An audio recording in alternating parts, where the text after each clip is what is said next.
Well, my next guest is a veteran Russian diplomat who resigned in May, protesting what he calls Moscow's aggressive war against Ukraine. Of course, Vladimir Putin calls it a special operation.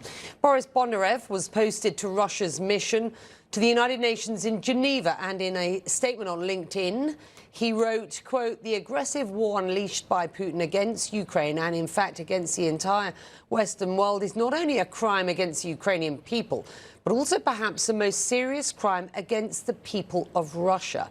Boris Bondarev joins me now via Skype. It's good to have you, sir. Thank you. Expand on that, if you will. Why did you resign in February, and what did you mean in what you wrote? Good afternoon. Well, in short, I resigned because on February 24th this year, my country attacked Ukraine, our neighbor country. I would say our brother country, as we have always thought about it. I mean, most of Russians. And that was a threshold for me. Then I realized that I cannot any longer stay in the civil service. I cannot any longer protect this, this war anyway.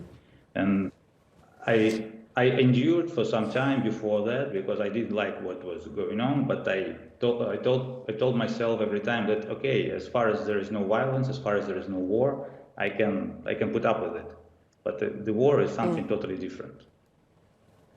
Were you shocked? I'm interested to hear whether you were shocked by Putin's decision, February the 23rd, 24th, to invade, or was it telegraphed to you as an ambassador for Russia, effectively, someone who was going to have to deal with this?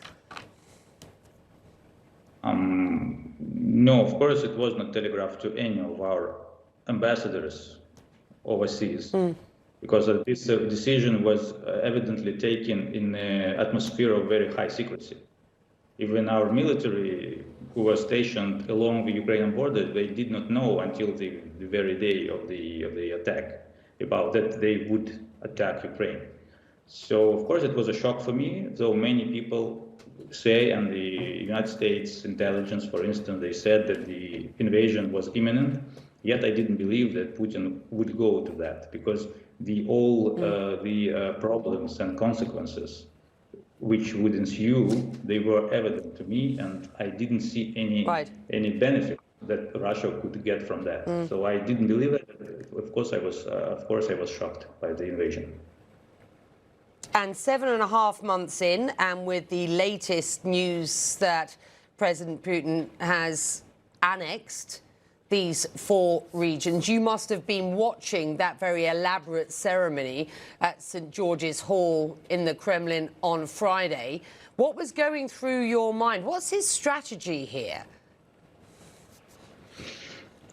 Well, this speech was a compilation of, I think, of all of conspiracy theories which can now be found in Russian society. It is about this Western determination to dismantle and destroy Russia and so on. It is all that, well, has nothing to do with reality. And, really to watch this speech was very, very painful, I think to any intelligent person. What the strategy that President Putin is now is trying to promote, I don't think he has any strategy. Because the only strategy he had, it was to occupy all of Ukraine in a few days. And that to talk to the West from the position of strength, from the position of a conqueror. Since he failed at that, now all his strategy, so to speak, is to find a way how to get himself out of this position. And his situation is growing worse and worse every day for him. Well, let's talk about that, because what he